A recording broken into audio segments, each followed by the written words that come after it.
Nice to join us. You too. As an actual artist, how long have you been active in the music scene for?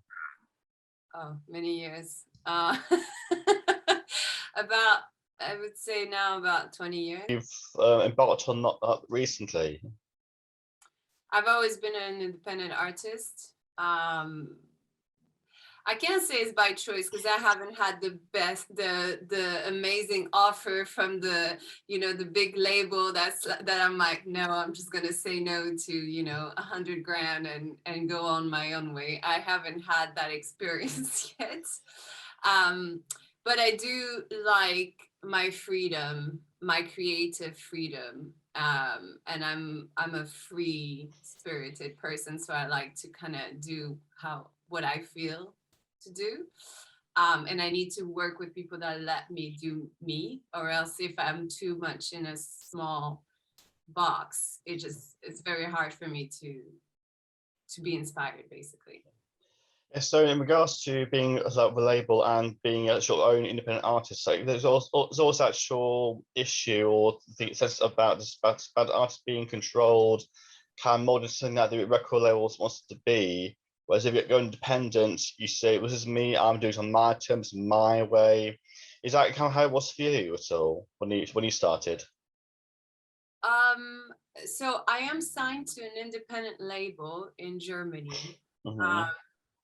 And the way it started at the beginning was I had bad experiences in the music industry, with people that knew people or that took advantage of their situation, and so that made me kind of go into my shell and be a little bit more protective.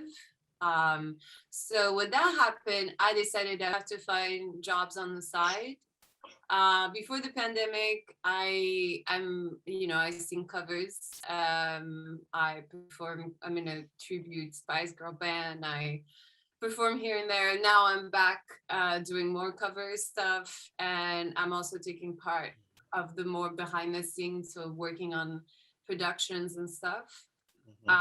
So that's how I make my money. But I mean, the truth of it all is, if you want to be free and work on your own terms, well, you have to support yourself.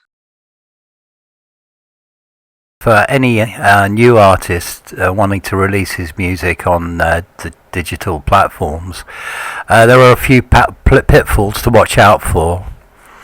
For so many promoters are exploiting the unsigned artists with promises of pay for plays instead of supporting them because they love their music, which is a little unfair, and you have to watch out for that. Another thing is that Spotify, many artists these days, established artists, are boycotting Spotify because of their poor payments to artists and songwriters. But anyway, I could go on about the negatives, but I won't. I'm here to talk about the positives of self-promotion of the unsigned. And of course, there are many benefits. Low costs for a start. Finding free places to advertise your music online, like Facebook music groups with large followings. There's one I've got here, which is music promotion worldwide. Make your music famous. If you go on to Facebook, click on the groups and then put in a search for them, you'll see they've got 200,000 followers, which is a good start. But there are many Facebook groups out there where you can advertise your music. Just copy and paste your link for your Spotify, your Amazon, your Deezer, whatever, and post it onto that site or the other sites that you can find. And you'll see your plays go up and up and up over the course of time. It doesn't happen overnight, but it's worth just keeping on being persistent.